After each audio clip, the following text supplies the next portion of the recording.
Bonjour,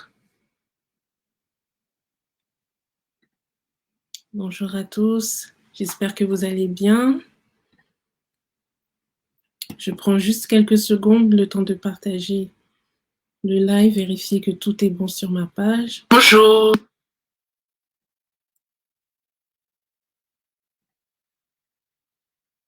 Très bien, on m'entend. Bonjour, bonjour. J'espère que vous allez bien. Je suis ravie de vous retrouver aujourd'hui sur ce live.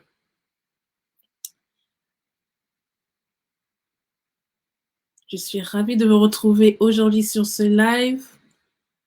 Est-ce que l'on me voit bien? Ah, super. Je vois un message. Erika. Bonjour Erika, comment vas-tu? J'espère que tu vas bien. Et je suis ravie de vous retrouver aujourd'hui pour un nouveau live que j'ai intitulé Le manque de dialogue dans les familles. Alors, je me présente, je suis Ornella Batsimba, je suis consultante parentalité. Et donc, j'aide les mamans à bâtir un foyer harmonieux avec leurs enfants, quel que soit ton statut, marié, célibataire.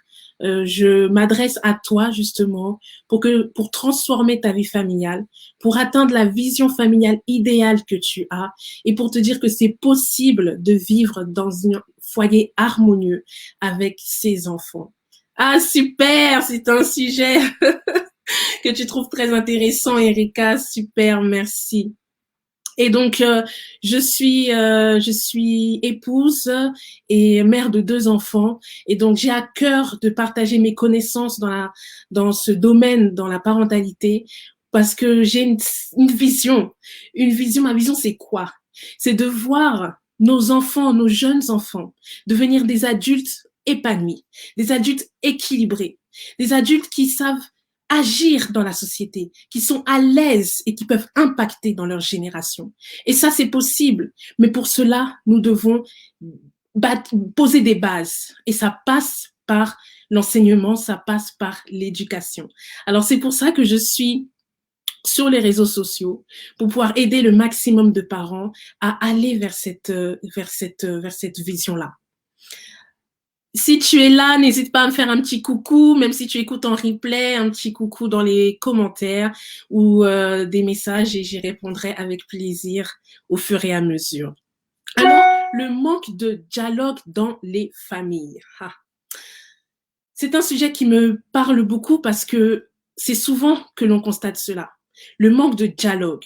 Quand je parle de dialogue, ça veut dire qu'il y a une discussion entre 2 personnes. Je ne dis pas monologue où tu parles tout seul, mais dialogue où tu es censé échanger avec quelqu'un.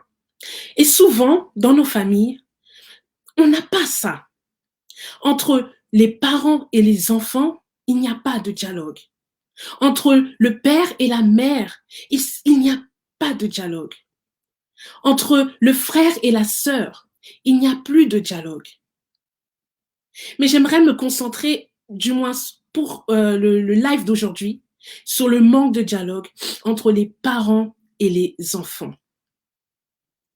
Il y a beaucoup d'éléments qui rentrent en compte.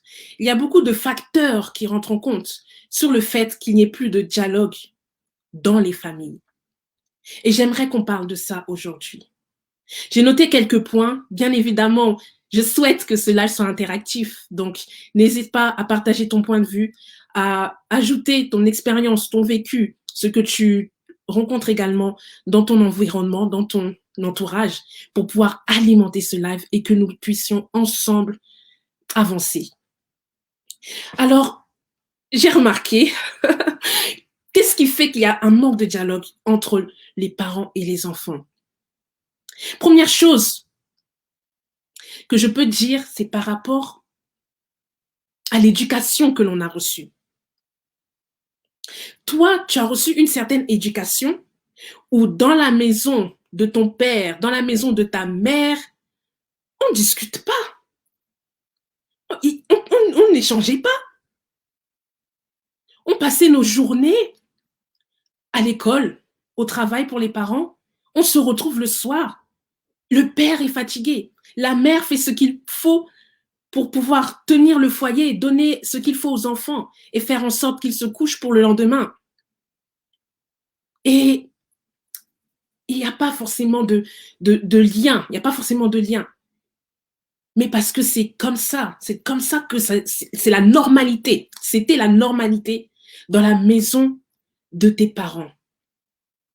Du coup, comme c'était normal dans la maison de tes parents qu'il n'y ait pas de dialogue avec les enfants, toi-même, quand tu construis ton propre foyer et que tu as tes propres enfants, voilà que tu reconduis le même schéma. Voilà que à ton tour, tu ne dialogues pas avec tes enfants parce que c'est ça pour toi la normalité. Mais j'aimerais te dire aujourd'hui que ce n'est pas une finalité. J'aimerais te dire aujourd'hui que la situation peut changer.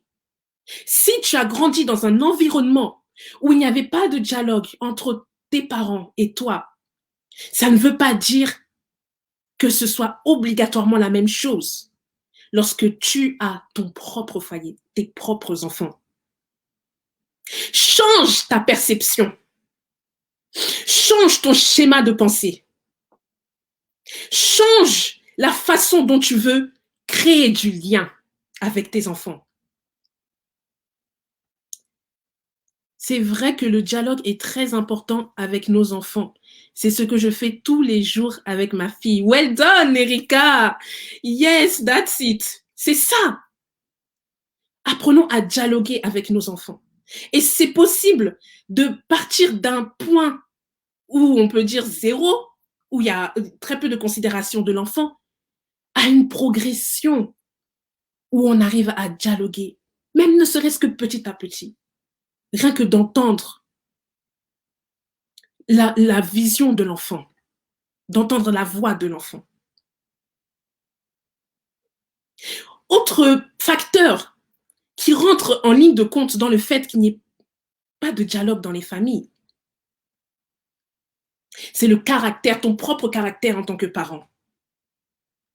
Qu'est-ce que je veux dire par là? Tu fais toujours des reproches à ton enfant. Pourquoi tu n'as pas fait ci? Pourquoi tu n'as pas fait ça? Qu'est-ce que tu as dans ta tête? Mais c'est pas possible, c'est pas moi qui ai mis au monde cet enfant-là. Tu m'épuises. Tu m'énerves à faire tant de bêtises. Je suis fatiguée de toi. Avec ce genre de propos, avec ce genre de caractère, comment veux-tu que l'enfant dialogue avec toi? Comment veux-tu que l'enfant s'ouvre à toi?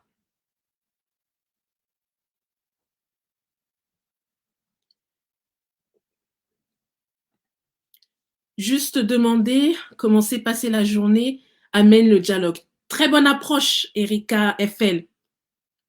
Très bonne approche. Tu poses une question ouverte. Tu poses une question ouverte à l'enfant et il aura le choix de pouvoir s'exprimer. Rien que de demander comment s'est passée la journée. Et là, il est capable de te parler pendant, pendant de longues minutes de ce qu'il a fait. Et là, tu as vu avec ta douceur. Pas besoin de brutalité. Lorsque tu as cette attitude de parent toujours à faire des reproches, tu sèmes une douleur dans l'enfant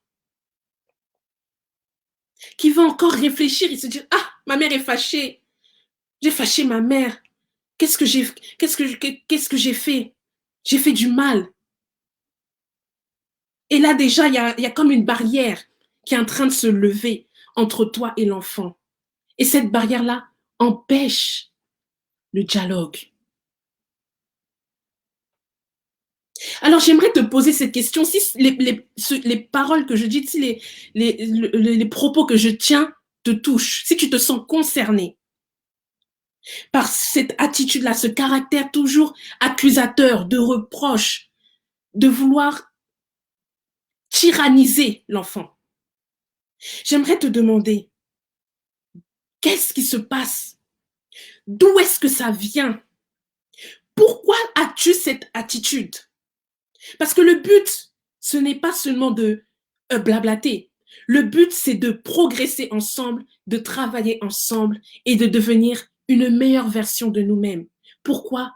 Pour nos enfants, afin qu'ils soient des adultes équilibrés, afin qu'on crée un environnement stable autour d'eux, afin qu'ils sachent développer leur propre caractère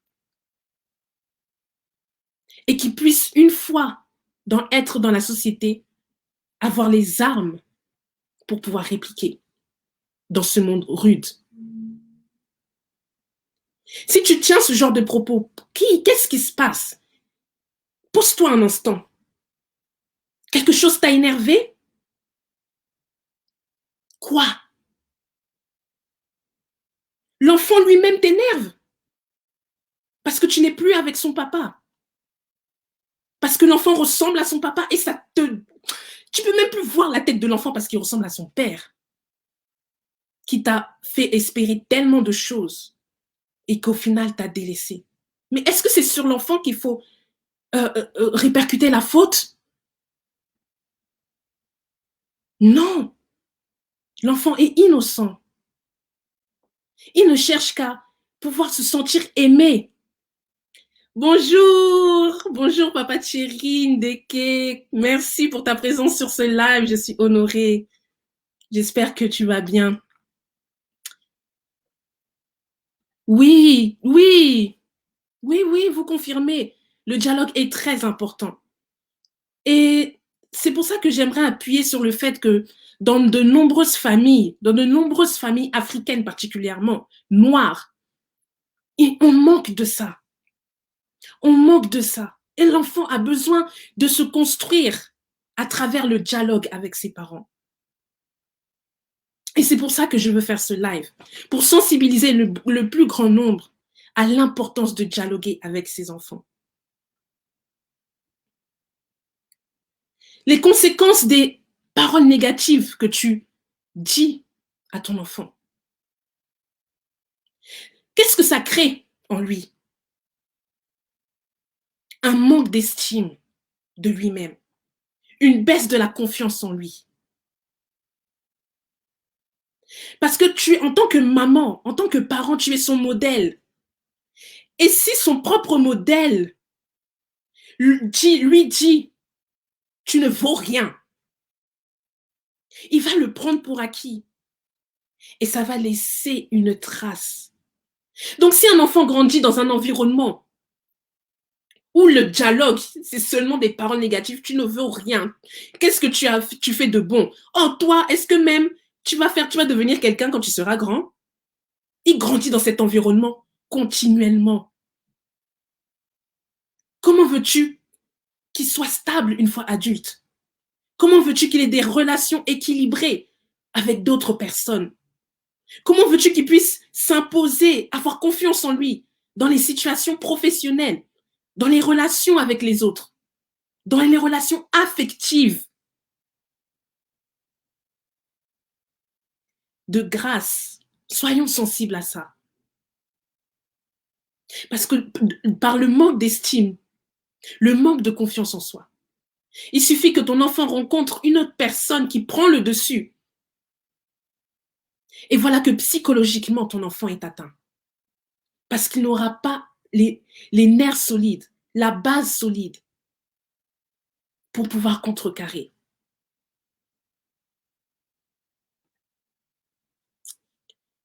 C'est vrai car il grandira avec ce sentiment négatif. Et c'est justement là, sur ce point-là, que je veux mettre l'accent. Je refuse que nos enfants soient des futurs adultes qui sont avec cette blessure en eux. Je refuse que nos enfants d'aujourd'hui grandissent avec un sentiment négatif qui brise leur destinée. Je refuse que nos enfants d'aujourd'hui puissent grandir avec une incapacité de réussir alors qu'ils ont la capacité de faire tout ce qu'ils veulent en fonction de leurs rêves. Et c'est à nous d'insuffler cela en nos enfants, qu'ils puissent rêver grand, capable de faire les choses, quelle que soit la situation dans laquelle tu vis avec ton enfant aujourd'hui, qu'il puisse savoir que la réalité de demain n'est pas celle qu'il vit aujourd'hui. That's it. Prenons le temps d'écouter nos enfants. Même s'il est en bas âge, 3 ans, 3 ans, l'enfant parle. Intéresse-toi. Intéresse-toi à ce qu'il aime. Intéresse-toi, comme a dit tout à l'heure Erika dans les commentaires. Intéresse-toi à sa journée. Rien que ça, il va se sentir considéré. Est-ce que tu prends le temps également d'observer ton enfant? Rien qu'en observant ton enfant, tu vas te rendre compte que oh, qu'il fait des choses extraordinaires. Moi, je ne savais pas qu'il avait telle qualité ou qu'elle avait telle qualité.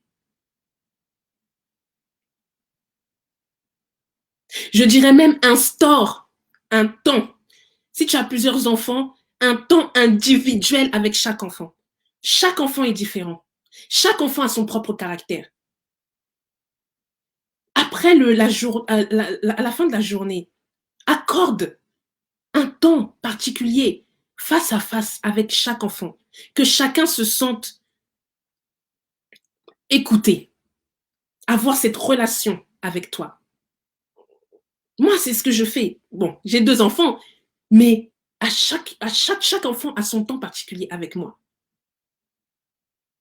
Et comme ça, comme c'est devenu une routine, je laisse l'ouverture à ce qu'il se confie à moi, à ce que mon fils de 6 ans se confie à moi, à ce que ma fille de 3 ans se confie à moi. Chacun a vécu une journée différente.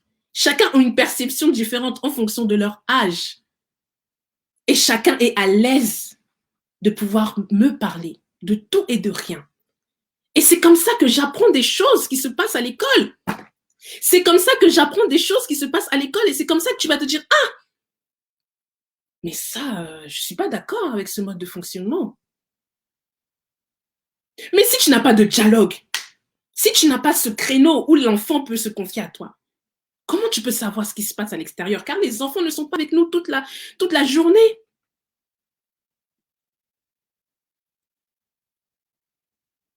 Ça, c'est quand ils sont dans le bas âge. Et une fois ado, il y a encore des complications pour pouvoir dialoguer. Pourquoi?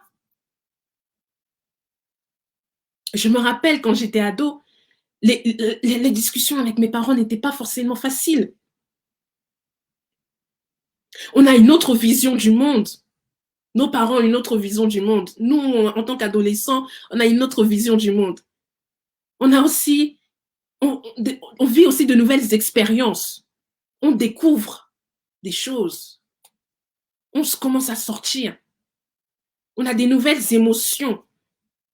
On a une volonté de pouvoir être davantage libre. Et certains parents ne comprennent pas forcément cela. C'est pour ça que lorsque ton enfant est adolescent, sois justement complice avec lui. Cherche à savoir quelle est sa vision du monde, quelles sont les expériences par lesquelles il passe. Mais si tu n'as pas ce dialogue déjà, s'il n'a pas l'habitude, l'enfant, de te parler, comment veux-tu qu'une fois ado, il puisse s'ouvrir à toi? Il va vivre ce qu'il vit de son côté, sans pour autant te le partager. Et je ne parle pas des sujets tabous. Venons à ces sujets-là. Dans certaines familles, il y a des sujets dont on ne peut même pas parler. Parce que c'est comme ça que les parents ont été éduqués. Sexualité. Je me rappelle, est-ce que je pouvais même oser dire à mes parents que j'ai un petit copain? Le regard qu'on va te lancer, quoi? Si ça parle à certaines personnes. Mais c'est pas forcément la même chose que je souhaite avec mes enfants. Je veux pouvoir parler de tous ces sujets qui peuvent être tabous. Parce que si c'est pas avec moi qu'il en parle, Si c'est pas avec moi qu'il apprend des choses, si c'est pas avec moi, si c'est pas à travers moi ou son parent, son père qui l'enseigne, ce sera d'autres personnes. C'est d'autres personnes où, à l'extérieur, des personnes que tu ne connais pas, des personnes dont tu ne maîtrises même pas les valeurs. Non. Le regard, le regard qui tue, toi-même, tu sais. Le regard, toi-même, essaye de parler. Toi-même, tu te tais déjà. C'est ça. Mais soyons, comment expliquer? Soyons des parents ouverts à ces discussions qui peuvent être tabous. Aujourd'hui, avec la vitesse de la technologie, un ado, il peut avoir accès à des vidéos pornographiques, à des vidéos où les images peuvent être choquantes, surtout pour son âge. Les partages de vidéos entre les amis, surtout si tu es un garçon adolescent, parle avec lui. Parce qu'il va commencer à avoir des sensations dans son corps. Et c'est important de pouvoir lui expliquer de quoi il s'agit et comment est-ce qu'il peut faire face à ça. Comment est-ce qu'il peut gérer ça? Pas la peine de le blâmer. Ah, c'est quoi ça? C'est quoi que j'ai vu dans ton téléphone? Qu'est-ce que ça veut dire ça? Viens ici, tout de suite.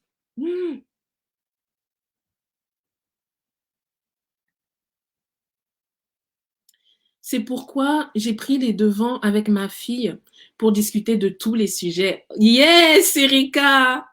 Ouais, t'es des mères de dynastie! Super! Super. Et c'est ce que j'encourage également. Parler de la contraception.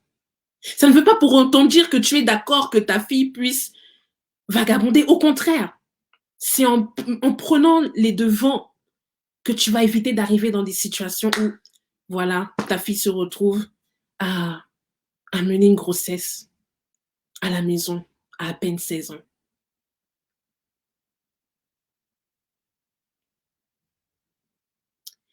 Une fois adulte, c'est pas parce on commence à prendre de l'âge que le dialogue avec ses parents continue. Certaines fois, même en tant qu'adulte, toi-même, tu n'arrives toujours pas à dialoguer avec tes parents. Oui, parce que ils ont leur perception de la vie, ils ont vieilli aussi. Peut-être que tu n'as pas les mêmes opinions qu'eux, les mêmes par rapport au choix de vie que tu as fait. Mais il y a aussi le fait qu'il n'y ait pas ce dialogue, même lorsque tu es adulte avec tes parents, en raison de blessures du passé, blessures de l'enfance. Ce qu'on a vu au début, là, dès le bas âge. Tu grandis, tu deviens adulte. Et voilà que tu as du ressentiment envers tes parents à cause de ce qui s'est passé quand tu étais petit, quand tu étais petite. Il y a aussi des parents qui étaient irresponsables, qui ne prenaient pas leur responsabilité parentale, qui posaient des actes, tu te dis même, mais est-ce que c'est de l'attitude d'un père, d'une mère, d'agir comme un enfant, d'agir comme un gamin? Et du coup, tu te dis, bon, qu'est-ce que je vais échanger avec eux? Qu'est-ce que je vais échanger avec lui? Qu'est-ce que je vais échanger avec elle? Le manque de pardon. Le manque de pardon empêche le dialogue entre les enfants et les parents. L'enfant devenu adulte, toi, moi et tes parents. Et ça, je parle en connaissance de cause. Le dialogue était brisé avec ma mère. Et pendant longtemps, alors que j'étais adulte, par rapport à des choix de vie que j'avais. Et ma mère n'était pas d'accord du tout, fâchée même. Et ça crée l'animosité. Et pour avoir la paix, tu te dis, je vais m'éloigner pour avoir la paix, la tranquillité. Mais j'aimerais insister sur le fait que nos parents restent nos parents. Quelles que soient leurs erreurs, quelles que soient les embrouilles qui ont pu avoir lieu entre eux et nous, entre ton parent et toi.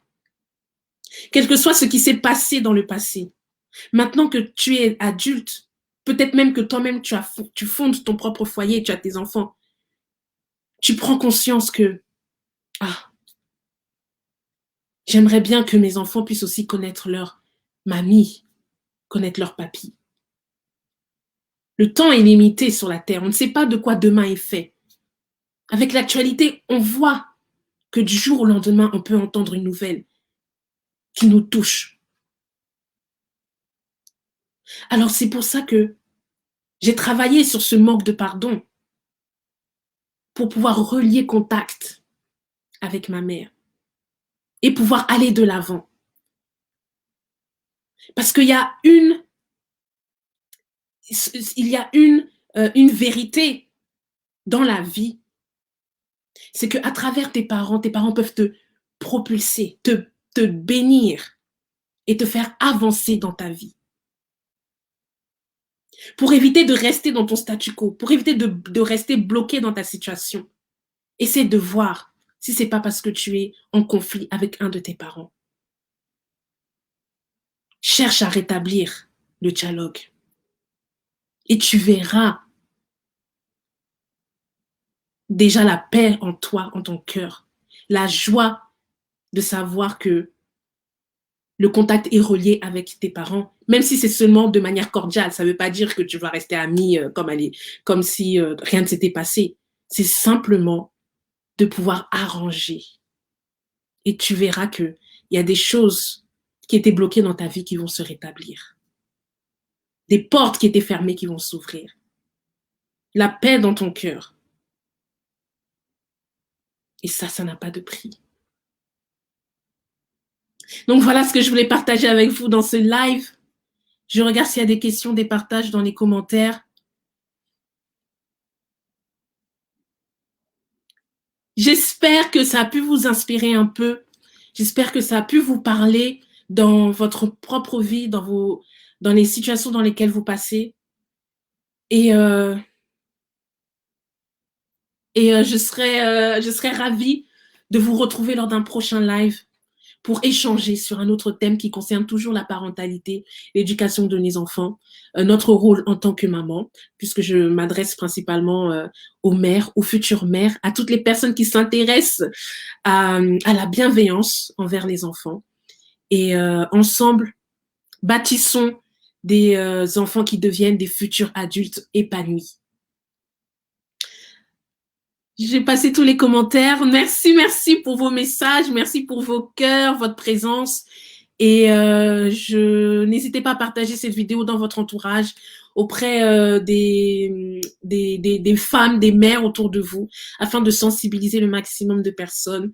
Et on est ensemble, on progresse ensemble, les mères de dynastie, les femmes de valeur et les mères bienveillantes et consciencieuses. Et ensemble, on continue d'avancer et de progresser pour nos enfants. Je vous souhaite une très très bonne journée et on se retrouve très très bientôt toujours sur cette page. N'hésitez pas à vous abonner et également à me suivre sur ma chaîne YouTube Ornella Batsimba où je partage d'autres vidéos, des petits conseils que vous pourrez retrouver et sur ma page Instagram où je partage également d'autres contenus sur la parentalité et sur mon quotidien, ma vie de famille. Donc voilà, j'espère que je vous retrouve très vite. Merci Erika pour ta présence sur ces lives et pour ces échanges très intéressants. Merci pour ton live au top. Yes! On se retrouve la prochaine fois et prenez soin de vous et de votre famille. À très bientôt. Bye bye.